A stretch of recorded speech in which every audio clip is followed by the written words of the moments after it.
अस्सलाम वालेकुम viewers, welcome back to my YouTube channel mechanical drills and tips. Last time जो हमने topic discuss किया था फैक्टर ऑफ सेफ्टी का, उम्मीद है इंशाल्लाह आपको सारी चीज़ें उसके कॉन्सेप्ट्स क्लियर हो गए होंगे। तो आज का जो हमारा टॉपिक है वो पॉइजन रेशो और टेम्परेचर स्ट्रेसेस, ठीक है। ये भी एक कुछ पॉइंट्स हैं जिनको बारे में आपको पता होना चाहिए। जो हम आगे न्यूमेरिकल्स डिस्कस करने जा रहे हैं उसमें ये सारी चीज़ें, ये भी जो पॉइजन रेशो है इसका, उसकी यूनिट जो है वो जो एक ये कांस्टेंट है और इसकी यूज़ आगे आएगा, ठीक है। तो पॉइजन रेशो क्या होता है, ये हमने इसमें स्ट्रेसेस की टाइप्स में पढ़ा था, लेक्चर में हमारा 1 था, जिसके अंदर हमने पढ़ा था कि स्ट्रेसेस जो होते हैं, जिस तरह एक होता है स्ट्रेस, आप उसको इलोंगेट करते हो, यानी कि आप इसको खींचते हो या इसको आप कंप्रेस करते हो, यानी कि उसकी लंबाई में इंक्रीज़ या डिक्रीज़ करते हो, लंबाई बढ़ाते हो या लंबाई कम करते हो, एक ये स्ट्रेस आपका लगता है। लेकिन एक और चीज़ आपने नोटिस की होगी, बल्कि आपको आपका प्रैक्टिकल एक्सपीरियंस भी होगा कि आप किसी चीज़ को ऐसे खींचो तो क्या होता है कि इसका ये जो एरिया है ये कम होता है, वो चीज़ स्क्वीज़ होना शुरू हो जाती है, यानी कि उसका जो क्रॉस सेक्शनल एरिया है ये कम होने शुरू हो जाता है, ठीक है।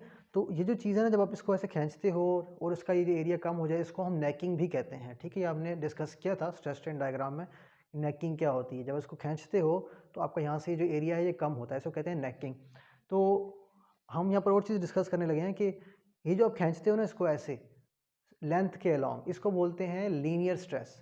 और जब इसके नतीजे में इसका क्रॉस सेक्शनल एरिया कम होता है, इंक्रीज़ या डिक्रीज़ होगा, जब उसको कंप्रेस करोगे इसका एरिया बढ़ेगा, खींचोगे तो एरिया कम होगा, तो इसको बोलते हैं लेटरल स्ट्रेन।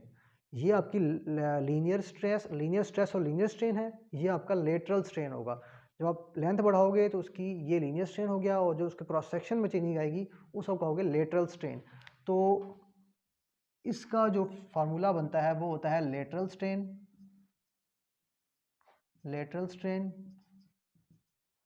और लीनियर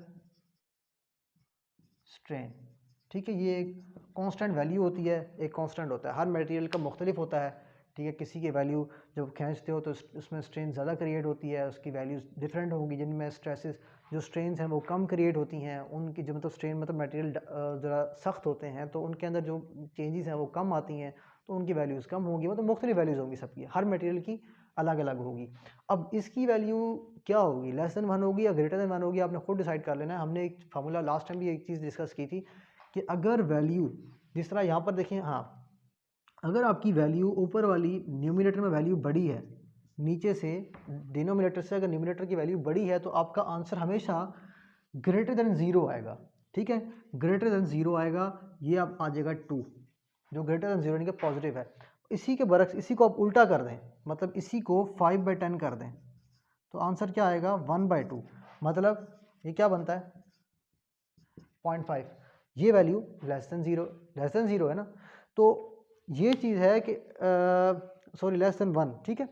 ये वैल्यू आपकी हमेशा ग्रेटर देन 1 होगी और ये वैल्यू आपकी हमेशा लेस देन 1 होगी, ठीक है। अब लेस देन 1 क्यों है, याद करने के लिए, समझने के लिए क्या है कि आपका न्यूमिनेटर छोटा है, डिनोमिनेटर बड़ा है, तो आपकी वैल्यू लेस देन 1 आएगी। अगर आपका न्यूमिनेटर बड़ा है, डिनोमिनेटर छोटा है, तो आपकी वैल्यू ग्रेटर देन 1 आ रही है।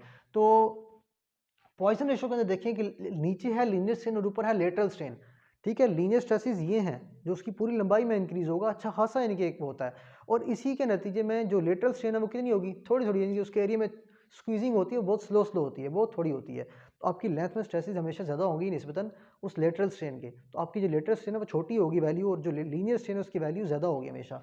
तो लेटरल छोटी, लीनियर ज़्यादा, कौन सा केस बन रहा है, नीचे वाला, कि न्यूमिनेटर आपका छोटा है और डिनोमिनेटर बड़ा है, तो इसकी वैल्यू हमेशा क्या होगी, लेस देन 1 होगी।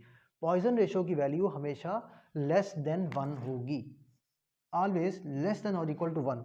इक्वल टू 1 मैंने क्यों लिखा है, पॉसिबल केसेस बहुत कम है इसके, लेकिन इक्वल टू कब हो सकता है, अगर आपका जो लीनियर स्ट्रेन है वो लेटरल स्ट्रेन दोनों बराबर हो जाए, मतलब कि जितना आप लीनियर कर रहे हैं ना उतना ही उसके क्रॉस सेक्शन में चेंज आने शुरू हो जाएंगी, तो आपकी वैल्यू 1 आ जाएगी, क्योंकि दोनों बराबर हो जाएंगे और कट ऑफ होके आंसर 1 आ जाएगा, ठीक है। सेकंड है टेम्परेचर स्ट्रेसेस। टेम्परेचर स्ट्रेसेस क्या होते हैं, नाम से ज़ाहिर है टेम्परेचर की वजह से जो उसमें स्ट्रेसेस क्रिएट होंगे, यानी कि जब उसका आप टेम्परेचर चेंज करोगे तो उसके अंदर, लेकिन एक बात याद रखनी है हमने ये दोनों के लिए, बल्कि पहले भी हम जो फैक्टर ऑफ सेफ्टी डिस्कस कर रहे थे, सारी चीज़ें ये हमारी विद इन इलास्टिक लिमिट हैं, ठीक है, इलास्टिक लिमिट के अंदर रहकर। तभी हम लोगों ने जब last time factor of safety discuss किया था तो उसके अंदर हमने जो ग्राफ पकड़ा था, जो हमने वैल्यू पकड़ी थी वो हमने यहाँ पकड़ी थी, यहाँ पकड़ी थी। क्यों? क्योंकि यही पॉइंट था हमारा इलास्टिक लिमिट के अंदर का। इसके बाद आगे इलास्टिक लिमिट से हम बाहर निकल जाते थे। इसीलिए हमने ये पॉइंट, हमने अल्टीमेट पॉइंट लिया था। इसी वजह से हमने इसका यहाँ पर जो दूसरे पॉइंट्स थे, अपना यील्ड पॉइंट भी लिया था, वो यहीं से लिया था। ठीक है? इस पॉइंट से हम आगे नहीं गए थे। क्यों? क्योंकि हम इलास्टिक लिमिट के अंदर की बात कर रहे थे और स्टैटिक लोडिंग की बात कर रहे थे। स्टैटिक लोडिंग और इलास्टिक लिमिट के अंदर अंदर होंगे तो हम यहीं पे ग्राफ को देखेंगे, इससे आगे नहीं देखेंगे। तो ये सारी जो हमारी डिस्कशंस है ये इलास्टिक लिमिट्स के अंदर है। ठीक है? जो लेटरल स्ट्रेन, लीनियर स्ट्रेन है, ये इलास्टिक लिमिट्स के अंदर है, उसमें यील्डिंग नहीं होगी अभी। ठीक है ना? ना मटेरियल टूटेगा, ना यील्डिंग होगी। इलास्टिक लिमिट के अंदर हम डिस्कस करेंगे। ठीक है? ये बात याद रखनी है। तो टेम्परेचर स्ट्रेसेस जो है, ये भी वही चीज़ है कि आप जब उसका टेम्परेचर चेंज करते हो, जो उस मटेरियल के अंदर स्ट्रक्चर में चेंजेस आती हैं, तो जो उसको रोकेगी उसको आप स्ट्रेस कहेंगे। और अगर लिमिट क्रॉस हो जाएगी उसके बाद उसमें स्ट्रेसेस आना शुरू हो जाएंगी, स्ट्रेन्स जो क्रिएट होना शुरू हो जाएंगी, उनको आप बोलोगे, उन्हीं टेम्परेचर स्ट्रेन्स बन जाएंगी।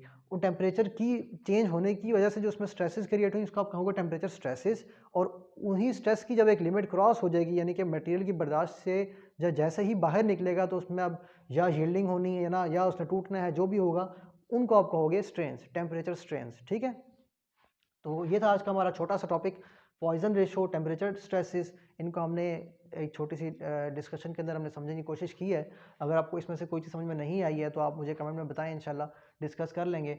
और अगर इसके अलावा कोई और टॉपिक आप समझना चाह रहे हैं हाइड्रोलिक्स का, मशीन डिज़ाइन के अलावा, या मशीन डिज़ाइन के अंदर ही कोई आगे का टॉपिक समझना चाह रहे हैं, तो आप मुझे कमेंट में बताएं, इंशाल्लाह इनको भी डिस्कस कर लेंगे। और ये हम तरतीब से चल रहे हैं। ये हमारा चैप्टर नंबर 2 चल रहा है, तकरीबन एंड पे है हमारा। चैप्टर नंबर 2 है। डिप्लोमा के जो थर्ड ईयर के स्टूडेंट्स हैं उनके लिए, या आपके जो इंजीनियरिंग के स्टूडेंट्स हैं उनके लिए भी ये हम जो हमारे लेक्चर्स हैं ये कारआमद है। जो इंजीनियरिंग के स्टूडेंट्स हैं, या जो इंजीनियरिंग के स्टूडेंट्स हैं, डिप्लोमा के स्टूडेंट्स अपनी टेस्ट की प्रिपरेशन करना चाह रहे हैं, इंटरव्यूज़ की प्रिपरेशन करना चाह रहे हैं, आपको ये बहुत फ़ायदेमंद वीडियोज़ हैं, इनको लाजमी देखें और तरतीब से देखें, ताकि आपको चीज़ें समझ में आए। क्योंकि हम काफ़ी सारे लेक्चर्स के अंदर पिछली, चूँकि चीज़ें कोट करनी पड़ती हैं, डायरेक्टली हम दोबारा से डिस्कस नहीं कर सकते, क्योंकि फिर वीडियोज़ लंबी हो जाती हैं और वो फिर इरिटेटिंग होती हैं। क्योंकि हमने टाइम की बचत के लिए ही तो ये हमने यहाँ पर समझना शुरू किया है। अगर यहाँ पर भी हम लेंथी करेंगे काम को, तो फिर मज़ा नहीं आएगा। इस वजह से मैं कोशिश करता हूँ कि शॉर्ट शॉर्ट चीज़ें हों और चीज़ें आपको सिर्फ अंडरस्टैंड हो जाएँ। तो आप तरतीब से वीडियोज़ देखें, आपको इंशाल्लाह ये सारी चीज़ें क्लियर होंगी। और चैनल को लाज़मी सब्सक्राइब भी कर लें, बेल आइकन को भी लाज़मी दबाएँ, ताकि आपको जो वीडियोज़ हैं ये मिलती रहें तरतीब वाइज़। और थैंक यू वेरी मच। अल्लाह हाफ़िज़।